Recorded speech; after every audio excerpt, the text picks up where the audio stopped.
Il y a eu le fameux Grand Rex, le festival du Grand Rex, le festival fantastique de Paris, qui au début n'était pas au Grand Rex, il était à Porte-Maillot, dans une salle de 2000 personnes, c'était dément.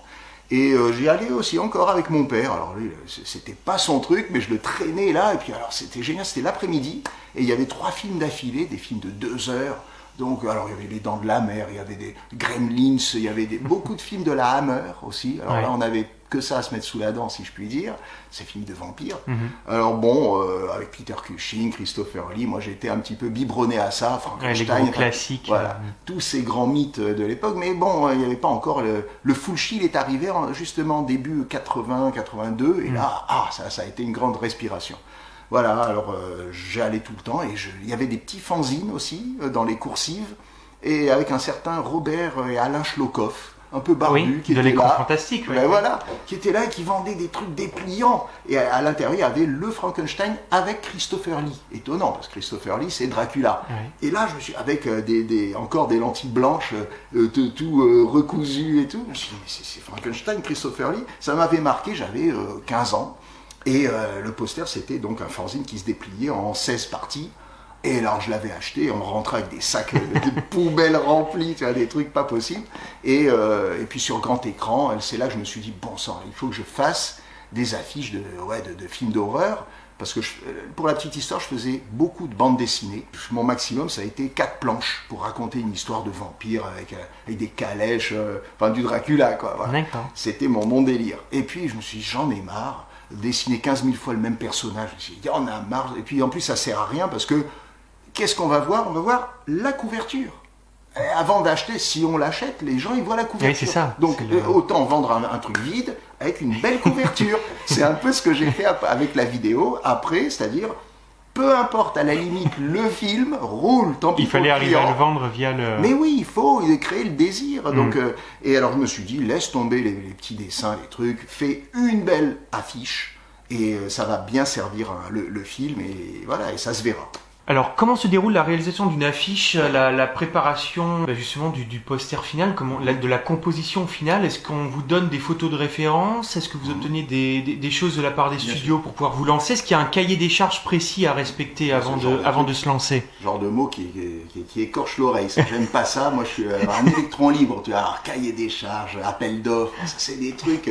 j'ai eu la chance jusqu'à maintenant d'éviter ces bombes-là, tu vois, de tracer le chemin. Ah, c'est un enfer, ça. Non, la liberté, avant tout. Hein. L'art, c'est la liberté. Bien sûr. Voilà. Bon, alors, tu as la version, ce que j'ai l'habitude de dire, favelas, del patatras, c'est-à-dire, à l'époque, en vidéo, on n'avait rien.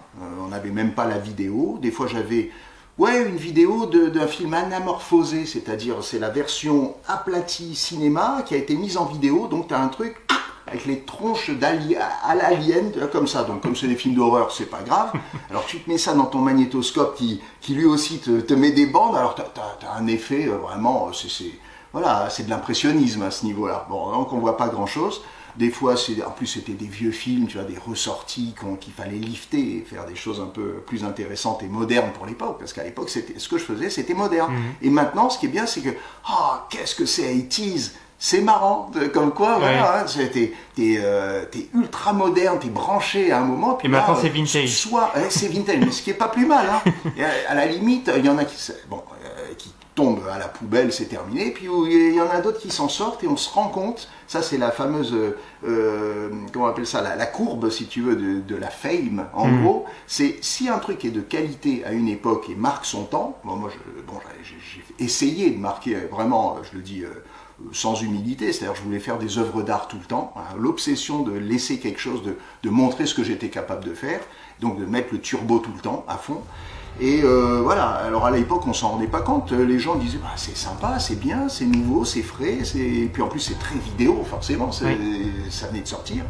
Et puis à un moment, au bout de 10-15 ans de bons et loyaux services, on a dit, le Melki, ça va, on commence à connaître, avec son coup de crayon là, pour nous vendre n'importe quoi, même des bons films, on ne sait même plus, parce qu'il passe d'un Vidéodrome à un film, je sais pas, même de Stan Lee, on se dit Stan Lee, oui, c'est très varié, mais très naze, en fait, genre Harpies, ou bien des films Les Guerriers du Bronx, bon, ça c'est film culte aussi, mais culte aujourd'hui, à l'époque pas trop. Bon, et alors, il va pas nous la refaire, et je suis devenu un petit peu, has-been, genre, le dessin, tu sais, c'est une question de mode, la sinusoïde, donc ça descend. Et puis après, avec le temps, c'est la Madeleine de Proust qui revient, puis on voit ces affiches, on se dit, tiens, et c'est quand même, aujourd'hui, on s'ennuie, il n'y a plus grand-chose, c'est que des photos, où est l'art dans une photo, dans un montage photo, faut le chercher, c'est vraiment du merchandising.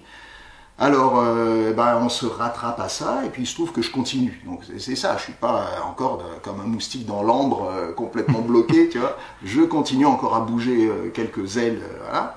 Et les gens maintenant, ils apprécient. Et quand on retourne en arrière et qu'on voit ces films-là, il se trouve que j'ai fait des films qui sont devenus cultes, donc forcément l'affiche, elle est culte, et on dit illustrateur culte, alors que je t'assure, au début je l'étais pas, après je casse-gueule, et après ça redevient et ça monte encore plus haut. Donc maintenant, voilà, c'est bien, j'ai mes lettres de noblesse, tant mieux, mais je continue dans le même style, ça, je vous rassure. Ouais.